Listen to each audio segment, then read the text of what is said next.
Deuteronomy 5. Moses summoned all Israel and said, "Hear, Israel, the decrees and laws I declare in your hearing today. Learn them and be sure to follow them. The Lord our God made a covenant with us at Horeb. It was not with our ancestors that the Lord made this covenant, but with us, with all of us who are alive here today. The Lord spoke to you face to face out of the fire on the mountain. At that time I stood between the Lord and you to declare to you the word of the Lord, because you were afraid of the fire and did not go up the mountain. And he said, I am the Lord your God, who brought you out of Egypt, out of the land of slavery. You shall have no other gods before me. You shall not make for yourself an image in the form of anything in heaven above or on the earth beneath or in the waters below. You shall not bow down to them or worship them, for I, the Lord your God, am a jealous God, punishing the children for the sin of the parents to the third and fourth generation of those who hate me, but showing love to 1,000 generations of those who love me and keep my commandments. You shall not misuse the name of the Lord your God, for the Lord will not hold anyone guiltless who misuses his name. Observe the Sabbath day by keeping it holy, as the Lord your God has commanded you. 6 days you shall labor and do all your work. But the seventh day is a Sabbath to the Lord your God. On it you shall not do any work, neither you, nor your son or daughter, nor your male or female servant, nor your ox, your donkey or any of your animals, nor any foreigner residing in your towns, so that your male and female servants may rest, as you do. Remember that you were slaves in Egypt and that the Lord your God brought you out of there with a mighty hand and an outstretched arm.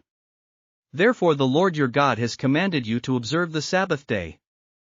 Honor your father and your mother, as the Lord your God has commanded you, so that you may live long and that it may go well with you in the land the Lord your God is giving you.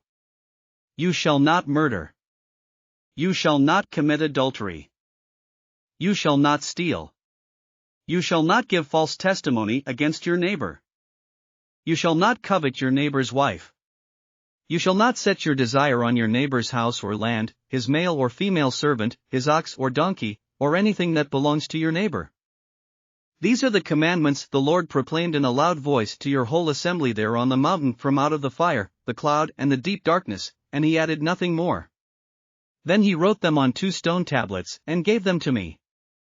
When you heard the voice out of the darkness, while the mountain was ablaze with fire, all the leaders of your tribes and your elders came to me.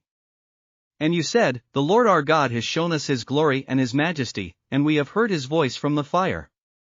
Today we have seen that a person can live even if God speaks with them. But now, why should we die? This great fire will consume us, and we will die if we hear the voice of the Lord our God any longer. For what mortal has ever heard the voice of the living God speaking out of fire, as we have, and survived? Go near and listen to all that the Lord our God says. Then tell us whatever the Lord our God tells you. We will listen and obey. The Lord heard you when you spoke to me, and the Lord said to me, I have heard what this people said to you. Everything they said was good. Oh, that their hearts would be inclined to fear me and keep all my commands always, so that it might go well with them and their children forever. Go, tell them to return to their tents. But you stay here with me so that I may give you all the commands, decrees and laws you are to teach them to follow in the land I am giving them to possess. So be careful to do what the Lord your God has commanded you. Do not turn aside to the right or to the left. Walk in obedience to all that the Lord your God has commanded you, so that you may live and prosper and prolong your days in the land that you will possess. Thanks for listening to another chapter of the Bible. At My Faith Fuel, we believe a good coffee fuels your faith and energizes your day. Please visit myfaithfuel.com to explore our delicious coffee blends. Part of each purchase goes to training worshipers around the world. Thanks for listening.